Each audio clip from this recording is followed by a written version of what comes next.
ยินดีต้อนรับคุณผู้ฟังทุกท่านเข้าสู่ช่องนิยายวายฟังฟินฟินอดีตรักจอมราชันนิยายวายที่ทุกคนรอคอยวันนี้เสนอตอนที่72ที่มีชื่อตอนว่าดอกบัวโบตันสีชมพู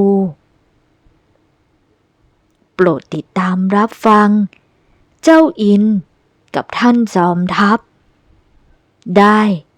ต่อจากนี้ไปเชิญรับฟังได้แล้วครับ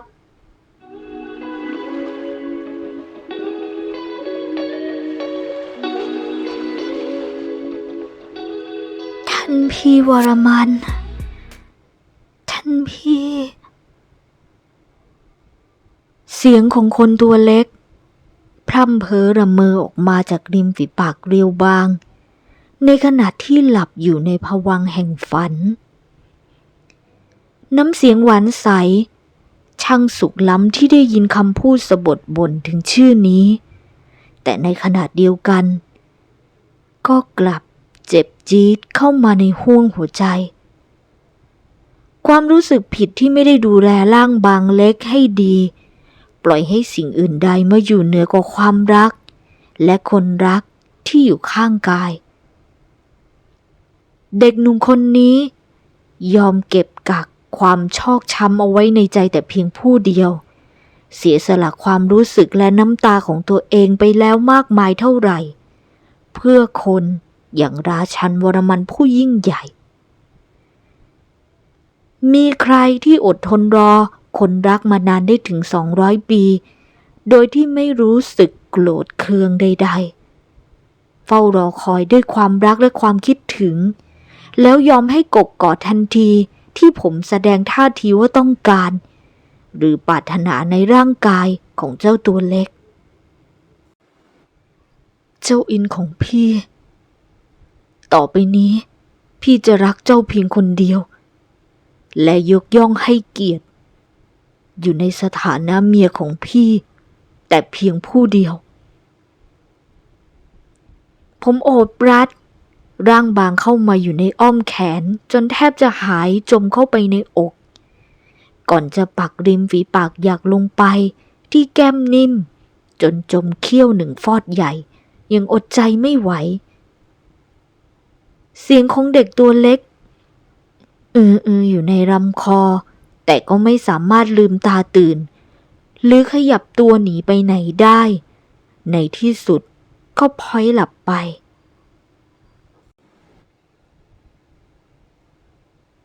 ในขณะที่หลับลึกลงไปในโลกอีกโลกหนึ่งที่เรียกว่าความฝันเสียงของเครื่องจักรชนิดหนึ่งมันเหมือนดังก้องเข้าไปในจิตเปรียบเสมือนเสียงนาฬิกาปลุกชั้นเลิศผมสะดุ้งตื่นลืมตาขึ้นทันทีที่โสตประสาทได้ยินเสียงหันมองดวงหน้าหวานของร่างบางก็ยังคงหลับพิงอยู่ในอ้อมกอดอย่างน่ารักไม่ได้รู้สึกตัวเลยสักนิดค่อยยังชั่วผมค่อยๆเอื้อมมือไปคว้าโทรศัพท์มือถือของตัวเองที่หัวเตียงเพียงไม่อยากให้ใครอีกคนตื่นจากนั้นกดดูหน้าจอมือถือเป็นเวลา7:15 นาทีนี่ถือว่าผมตื่นสายเพราะหลังจากที่พ่อเสียและเริ่มฝันถึงเรื่องอดีตผมก็กลายเป็นคนตื่นเช้ามากผมขยับตัวลุกออกจากเตียงให้เบาที่สุดแล้วเข้าไปอาบน้ำล้างหน้าที่ห้องของตัวเองโดยทิ้งให้อินทาราหลับต่ออยู่ที่ห้องแต่งตัวเสร็จก็ไม่ลืมแวะเข้าไปดูเจ้าตัวเล็กที่นอนพลิกตัวออกจากผ้าห่มเปิดสะโพกกะละมังสีขาวโบ๊ะนวลเนียนโชว์อยู่ตรงหน้าผมหลุดขำออกมาทันทีอย่างเอ็นดู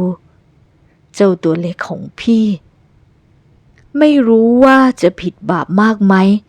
ในสิ่งที่ผมทำผมเดินตรงเข้าไปประทับ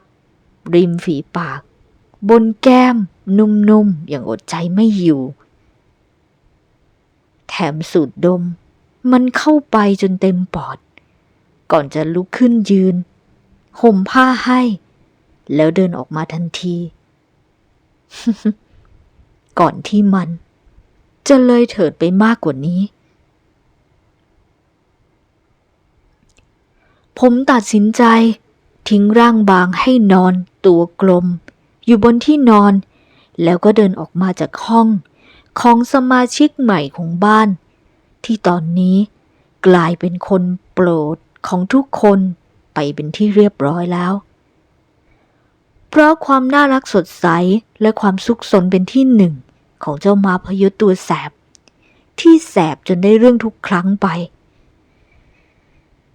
นับตั้งแต่อดีตจนถึงปัจจุบันผมไม่ได้มีทีท่าจะโกรธเจ้าตัวเล็กเลยสักครั้งเลยเหมือนกันแหละนึกถึงทีไรก็อดยิ้มขึ้นมาไม่ได้ทุกที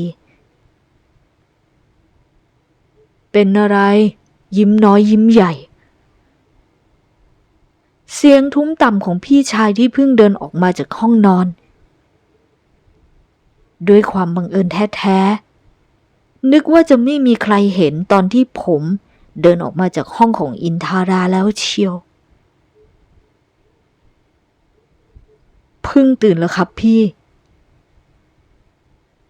อย่าตอบคำถามด้วยคำถามสิจอมทัพ ฮ่าฮ่าฮ่าไม่สมกับเป็นราชันวรมันเลยว่ะผมเกาศีรษะแกลกๆทันทีด้วยความเขินอายผมเสียอาการทุกครั้งเลยถ้าเป็นพี่นักรบนานๆจะแซวผมทีแต่ก็จัดหนักจัดเต็มทุกครั้งเลยแสดงว่าเราก็เพิ่งตื่นเหมือนกันเลยนะใช่ไหมพี่ถามผมจบก็เดินลงข้างล่างเลยไม่รอฟังคำตอบของผมถึงจะอย่างนั้นผมก็รู้สึกหน้าชายังไม่หายเราทั้งคู่ใจตรงกันเป๊ะก็ครั้งนี้เพราะลงมาก็เดินตรงไปดูการขุดสระบัวขนาดเล็กตรงข้างบ้านทันทีในขณะนี้ทุกอย่างกำลังจะเสร็จสมบูรณ์พร้อมย้ายต้นที่โตแล้วลงไปในสระ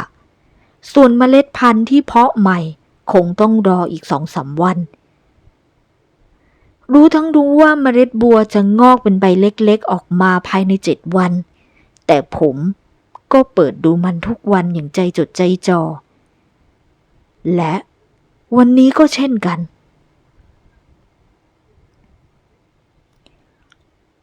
ผมเปิดฝาที่ครอบกระบะเพาะเมล็ดบัวออกสำรวจดูตามปกติเหมือนเช่นทุกวันโดยที่ใจไม่ได้คิดว่าจะได้เห็นภาพที่ผมกำลังเห็นอยู่ในขณะนี้เมล็ดบัวทั้งหมดที่มีผลิใบเล็กออกมาจากเม็ดกลมๆสีดำที่ผมเพาะเอาไว้อย่างน่าอัศจรรย์ผมอ้าปากค้างเลยเมื่อได้เห็นสิ่งที่ผมเฝ้ารอคอยผมรีบปิดฝาครอบลงไปที่เดิมโดยที่ยังไม่บอกใครเพราะอยากจะให้คนที่ได้เห็นต่อจากผมเป็นคนแรกคือเจ้าอินทาราของพี่นักรบเดี๋ยวผมมานะครับรอแป๊บหนึ่งผมตะโกนบอกพี่ชายแล้วเร่งฝีเท้าขึ้นไปหาคนขี้เศร้าที่กำลังนอนพักผ่อนหลังจากที่ได้รับรางวัลจากผมไปเมื่อคืนทันทีพี่นักรบพยักหน้ารับรู้แล้วก็หันกลับไปมองดูการขุดสระที่กำลังจะเสร็จสิ้นในอีกไม่ช้านี้ทันทีที่เปิดประตูเข้าไปในห้องก็กวาดสายตาไปที่เตียงนอนทันทีเพราะคิดว่าเจ้าตัวเล็กต้องนอนอยู่ที่นั่นแน่ๆแต่ก็เปล่าเลยตื่นแล้วเหรอน้องลุกออกจากเตียงแล้วเก็บที่นอนผ้าห่มพับจนเรียบร้อยผมนั่งรออยู่บนเตียงสักพักเจ้าอินก็อาบน้ำออกมาพอดี ท่าน เรียกว่าท่านพี่ได้หรือไม่ลำบากใจอย่างนั้นหรือ ผมตั้งคำถามจี้ใจดำบ่งบอกถึงความน้อยใจนิดๆที่เจ้าตัวเล็กคอยระวังคำพูดแทนตัวของตัวเองอยู่เสมอในทุกครั้งที่เอ่ยกับผมคล้ายกับว่ามันเป็นเรื่องยากลำบากเหลือเกินที่จะเอ่ยคำนี้มิเป็นเช่นนั้นดอกหากแต่เรายังมิได้ตกแต่งมั่นหมายและท่านจอมทัพจากเสื่อมเสียฮะ พี่เนี่ยนะจากเสื่อมเสียพี่ยินดี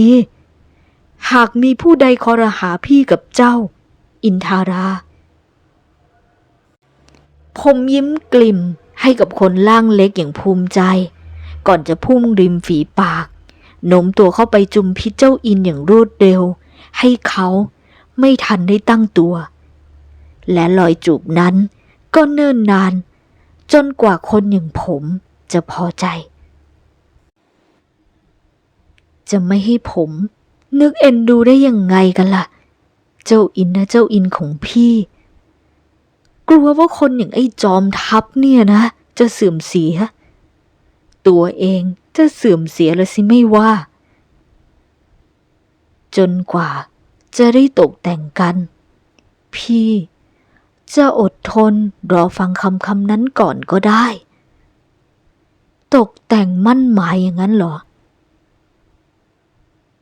คิดถึงเรื่องแต่งงานของเราสองคนขึ้นมาซะแล้วสิ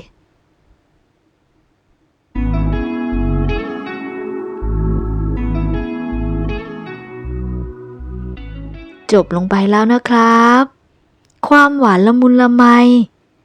ในตอนที่72กับอดีตรักจอมราชันนิยายวายสุดโรแมนติกของปริยวิทย์เอาไว้รับฟังตอนใหม่ในวันถัดไปนะครับอย่าลืมกดไลค์กดแชร์กด Subscribe เป็นกำลังใจให้ด้วยนะครับและที่สำคัญอย่าลืมกดเข้าไปฟังนิยายเรื่องอื่นๆที่อยู่ในช่องนิยายวายฟังฟินๆของปริยวิทย์กันเพื่อเพิ่มยอดวิวเป็นกำลังใจให้ช่องของเราอยู่ด้วยกันไปนานๆนะครับ